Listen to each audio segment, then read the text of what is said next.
Well, it's been a while since we've had my buddy, Professor Randy Barnett, on the program. You're still a law professor at Georgetown, aren't you, Randy? I sure am, Mark. And it's been a long time since we've talked, but boy, oh boy, times sure have changed, haven't they? Times have changed. I want to get into that with you. You've written a fantastic book, To a Life for Liberty, The Making of an American Originalist. But before we get into the book, and I definitely want to, what do you make of all these judges and these injunctions? I mean, I'm going over each and every one of them, and in most cases I'm saying, where the hell is this authority coming from? Well, I think here, as always, I think the left is overplaying its hand. And by coming on so strong across so many jurisdictions and so many judges, there's really not going to be any choice but for the Supreme Court to vacate all of this stuff, maybe in one fell swoop. If they had picked apart a little bit here, a little bit there, then maybe the court could have hung back. But this is kind of judicial disobedience in a way that I think this is going to be wrapped up, sooner than we may think.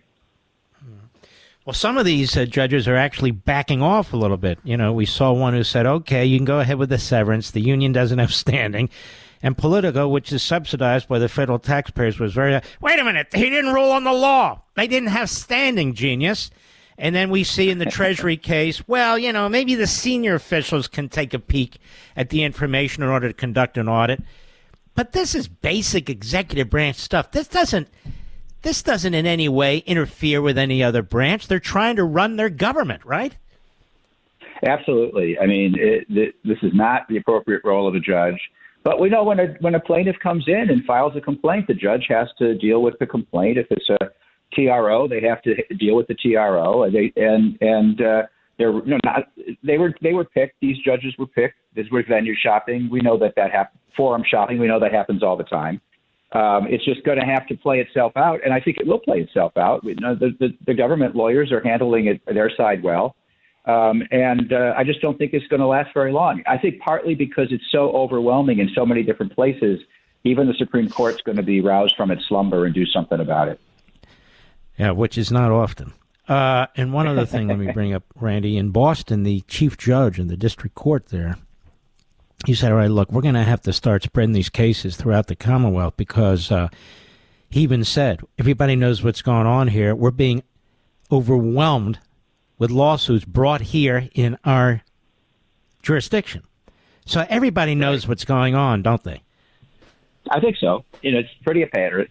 And here's where maybe Chief Justice Roberts' judicial restraint, which he used to our disadvantage in the Obamacare case, might actually come out to our advantage, as well as the fact that he tends to be responsive to political opinion and the wave of political opinion. And I think President Trump has the wind at his back politically. Between both of those things, my guess is this is going to end. It may take some weeks to do it, but it's good we're having this fight right up front, right away, so we can get clear the decks. A lot of good things happening legally and otherwise, don't you think, with this president and this administration? I mean, Mark, we're both old enough to remember the Reagan administration, but I'm sure as someone who was in the Reagan administration, you have to say that we've seen nothing like this. If the Reagan revolution was a revolution, this is a cataclysm for the other side. We've sort of been waiting all our lives for this, haven't we? Yes. And our friend Glenn Reynolds, a libertarian much like you are, and with his wonderful site, he said, I've never seen a president this libertarian before. Is he right about that? I know. He said it. Yeah. He said a conservative is a liberal who got mugged, and a libertarian is a conservative who had the federal government take after him and try to put him in jail and ruin him. Oh, you libertarians. But anyway, go ahead. That's really what Trump said when he went to the Libertarian Party National Convention. He says, if I wasn't a libertarian before they came after me, I sure am now. But he's not completely free market economics, is he? No, obviously not. Not with his view of tariffs. But the point here is that he's fighting for liberty like you do. You and I don't agree about every policy issue ourselves. But we do agree that first comes rights and then comes government. And we finally have somebody who's prepared to take on the federal behemoth with the help of Elon Musk, who gives him the capacity to do something that, no president has had before. And we're at least in the same ballpark. These other guys are like beyond the bleachers, these leftists, the Democrat Party. Again, in your lifetime, have you ever seen a Democrat Party like this? No, but I think that's really going to work to our favor. They used to remember the Democratic Party used to have take popular sides of popular issues, and you and I used to be the minority in terms of popularity. Everything that Trump is arguing for is an 80-20 issue. They're all 80-20 issues. He won't argue. He won't do anything that's not an 80-20 issue. And plus, the media has neutered itself, so they are nothing more than podcasters now. They can't stir up the kind of trouble they used to be able to because they've lost all their credibility. So we're really in an amazingly good position right now. Judges to one side. We're talking to Professor Randy Barnett. I've known a lot of lawyers over the years. I've read a lot of what they've written, listened to a lot. He's one of the greatest. He just is. He is a professor of law at Georgetown University. He's written a fantastic book. It's not just about himself. It's about all these issues and the whole environment of the law, its relationship to liberty and government, all these things that are so crucial to your prosperity and your freedom. It's called A Life for Liberty, The Making of an American Originalist. You can get it on Amazon.com and many other places, but that's where I would go. This book is really worth reading. I'm a lot more careful now about the authors that I bring on this program, and I very much wanted Randy on there. A Life for Liberty, The Making of an American Originalist. We only have a few minutes left in this segment, but we're going to have more time in the next segment, Randy. First of all, let's do it this way. Reintroduce yourself to the American people so they know who you are. Well, thank you, Mark. I'm the lawyer that brought the medical marijuana case to the Supreme Court in 2004 and argued that case. But then I'm also the lawyer that developed the theory of why the individual insurance mandate is unconstitutional. And that was the Obamacare case that we got 5 votes for our theory, though we lost Justice Roberts. So it was what I learned on the Raich case that allowed me to be the point person for the healthcare challenge. We were all greatly disappointed about that. But the book tells the story of both of those cases. It also tells the story of how I became an originalist myself. And then in so telling that story, I tell the story about the growth of the originalist movement, which when you and I were kids, there was no such movement. Didn't exist. And now look what we got. Now look where we are. Exactly. And I was really part of that. And by telling a first-person account of how that movement developed, I think everyone will get a better understanding of just what originalism is and what it isn't. You know, America, there's no escaping the importance of the law and the Constitution and all these cultural, political, governmental issues. And Randy Barnett's been at the center of it for decades. He's got a beautiful book, A Life for Liberty, The Making of an American Originalist. So what is an originalist, Randy Barnett? I can summarize originalism in one sentence, and that is the meaning of the Constitution should remain the same until it's properly changed by amendment. Mm-hmm. The meaning of the Constitution should remain the same until it's properly changed by amendment. And remember, Mark, you and I first got to know each other in the Article 5 Amendments Convention issues that was around Obamacare at the time of Obamacare.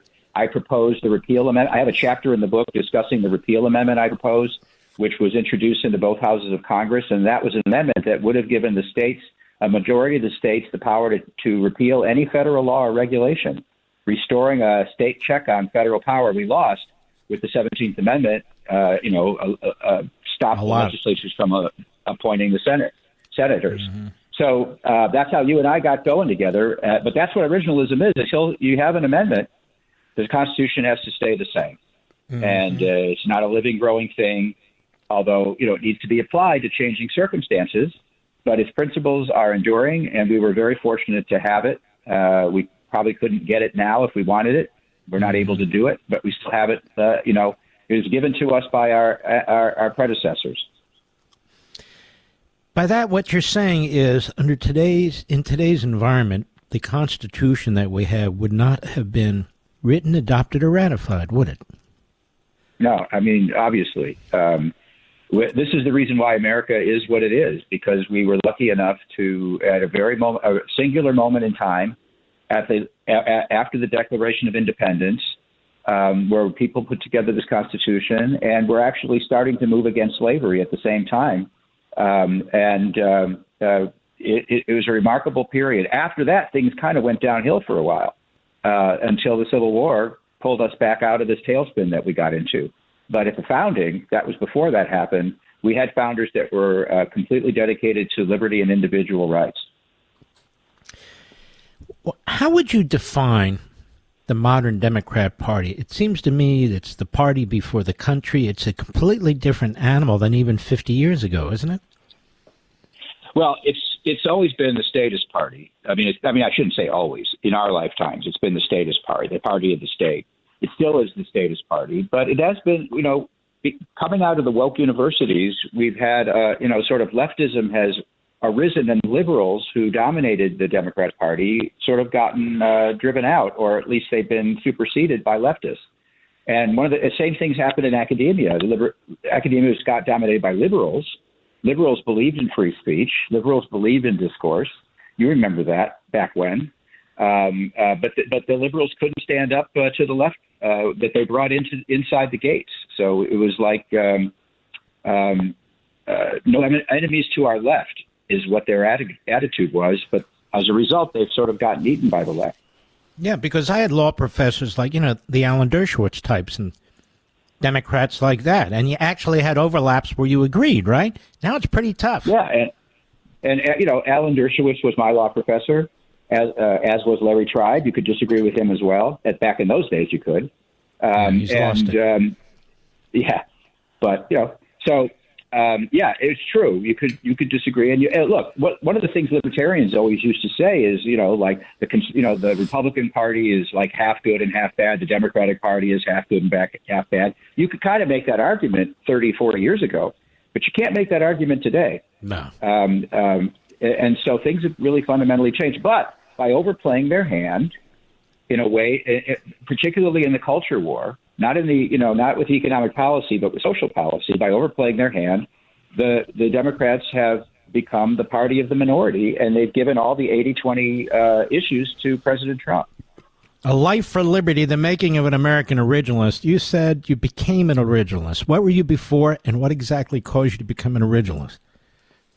First of all, when I was in law school, by the time I was done with constitutional law, I tell the story. I was done with the Constitution because every time we got to one of the good parts of the Constitution in our casebook, I turned the page and I hear the Supreme Court said, that doesn't mean, anything. The Ninth Amendment doesn't mean anything. The Second Amendment doesn't mean anything. The Privileges or Immunities Clause doesn't mean anything. The Commerce Clause is unlimited. I thought, look, this Constitution thing, that didn't work out so well. It hasn't proven to be workable. But then with the founding of the Federalist Society, I was asked to give a speech. When I was became a contracts professor because writings still matter when you're in contracts. But the Federalist Society got founded, and 5 years into its existence, it invited me to give a talk or to be on a panel at Stanford. And it's a long story. I tell it in the book that gradually I got drawn into this constitutional law stuff again, and I realized, look, I'm a law professor. I've got tenure. I could talk about the original Constitution now. Nobody can stop me. I can talk about the original Constitution, but look what's happened between then and now. Then it was just me and a handful of other people. And now look, we've got a majority of Supreme Court justices who identify as originalists. And we went through the Tea Party movement. Unfortunately, they got slapped down by the Supreme Court in Obamacare, but they came back again as MAGA. And we're just in a different constitutional moment than we used to be. Ed Meese had a crucial role in this whole originalist movement, didn't he? Ed is a personal hero of mine. I know you work for him, and he's just an extraordinarily good man. I actually saw him not long ago, he and Ursula, because I have a house out where he has a house at Lake of the Woods, and he's a great man, and he was a great man. That second term of the Reagan administration laid the foundation for what came afterwards. The William French Smith term did not. The Ed Meese term did. And the impact is so crucial. You were pointing out nobody talked about originalism back then. He took up the cudgel, you did, others did, and pushed it so hard and pushed it hard, challenged the status quo, challenged the Supreme Court, to the point where William Brennan, an associate justice of the Supreme Court, started to respond and fight back, didn't he? Yeah. I mean, here's the role I played, Mark, and it is one that a law professor can play. Ed was out there way before I was. Justice, Antonin Scalia was out there before I was, pushing this on the people, pushing this to the public. But what I was able to do, and I described this in the book, I was able to develop the theory of originalism to respond to all the non-originalist theories that were being articulated by other law professors and judges. And so, you need boots on the ground like Justice Scalia and Ed Meese, but you also need a roadmap. You also need a theoretical defense, because you write books. That's why you write books. And that's what I did. I provided the intellectual case for originalism. I wasn't alone, but there was only a handful of us working on this. No, but let's be honest. I'm going to say this. You're one of the founding fathers of the movement. You're very crucial. And that's why this book is very crucial. A Life for Liberty, the making of an American Originalist. We can talk about it. I lived through it by being at Ed Meese's side. You were and are one of the great theoreticians behind it, and this is very, very important. Anyway, go ahead. Well, I thank you so much. It means a lot, coming from you, Mark. But that's, somebody is a division of labor. Different people have different jobs to do, and my job was to develop the theory of originalism, so it was more or less bulletproof. And it's now become the theory to beat in academia. Everybody who does constitutional theory has to argue against originalism because we're the theory to beat.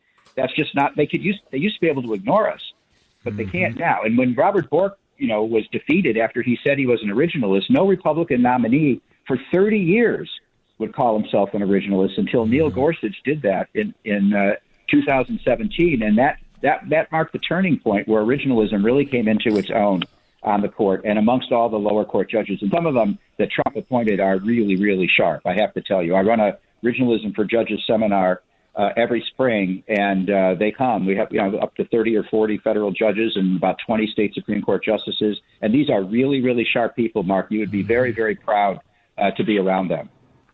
The book is A Life for Liberty, The Making of an American Originalist. I strongly encourage you to get it. It's very readable from Amazon.com. Is it fair to say, I would say, you may not, but is it fair to say that there really isn't a counter-legitimate interpretation of the Constitution? Because originalists are really trying to figure out what this language means. They look at the intent, some look at other things, the legislative, whatever. The point is, the other way really isn't a legitimate way, is it? Well, I don't really, it's wrong, I think, but I wouldn't know if it's illegitimate. But it's wrong and it's mistaken. But there's a variety of different non-originalisms. There's not just one. Essentially, the most popular one is called pluralism, which means you take into account all kinds of things, maybe even including the meaning of the text. It's just that all these other things can supersede the text, and that's not right. That's not the reason we have a written constitution. It's the law of the land. And judges should not be able to change the law of the land any more than we can change the laws that the legislature imposes on us. But it's not just morally wrong. It's not, this is just me. It's not legitimate. Because if you want to be a judge, you've got a job to do, and your job is to try and figure, it's like, let me put it in simplest terms so the public out there understands. You have a contract. It's not a living and breathing contract. You're looking at the contract. You're trying to figure out, what are my obligations? What aren't my obligations? What are my rights? What are the terms, and so forth and so on. So if somebody comes along, and you're right, there are multiple ways to do it, I suppose, and says, no, I let's massage this. It's okay to a point, but if your goal isn't to really understand what the contract is, which is what originalism is, isn't it, essentially, then it's wrong, but it's illegitimate too. Well, let me give an argument for why you're right about the legitimacy point, and it's this. No appointee, no nominee these days, not for the last 10 or 20 years, would come before the court, Democrat or Republican, whether the Senate's controlled by the Democrats or Republicans, and say that as a judge they ought to be able to override the meaning of the Constitution. They won't admit it. They won't admit it out loud. And if they won't admit it out loud, even though we know what they're going to do when they get on the bench, if they won't admit it out loud, in that sense, you're absolutely right. It's not a legitimate position, or they would just freely embrace it. But they don't freely embrace it. They run from it. Let me say this. I'm going to do something I rarely do because I'm enjoying this a lot, and I think the audience is too. We have a short segment after this break. Professor Barnett, I want to keep you so we can continue with your fantastic book, A Life for Liberty, The Making of an American Originalist. You can go to Amazon.com. I encourage you to do it. Grab it. They discount everything there. You're going to want to read this book. Randy Barnett, if you had to sum up your book for people who are listening and saying, okay, what's the final word? What's the final word? I wrote this book for my grandchildren. This is a book to give to a young person who may wish to go on to live their own life for liberty, how you can stand up against the crowd. Mark, when I was 12 years old, in 1964, I got up in front of my entire junior high school and grade school student body and debated on behalf of Barry Goldwater in a heavily Democratic town. And so this is a book about how you can go against the crowd and stick to your principles and eventually overcome your obstacles and be impactful and actually make the world a better place. And I wrote this book to inspire younger people and people who are going to law school and who might feel embattled, that they too can do what I did. I'm not some Superman. I did it because I stuck with my guns and I stuck to my principles. And this is a book that tells you how to do that. And I read it. It's fantastic. You really don't have to be a lawyer to understand it because it's in plain English and you take the reader through it step by step, correct? It's a lot of stories, and the book is long, but the chapters are very, very short. Mm-hmm. And so you can read it just a little piece at a time. And I tell a lot of really interesting stories about legal practice and what it's like to be kind of an outsider and eventually, doing pretty well for yourself. And as you point out just now, it can apply to anybody in any walk of life. You're encouraging people, showing people that, stand up for your principles and fight for your principles. And this is one of the ways in which you can do it, correct?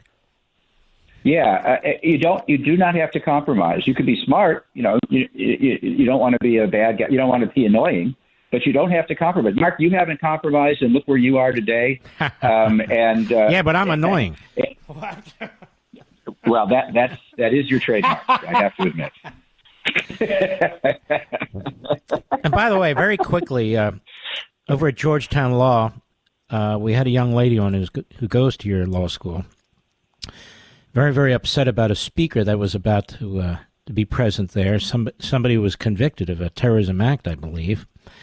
And one of these front organizations pushing her, now they postponed it because of the weather and so forth. But how are things going at Georgetown?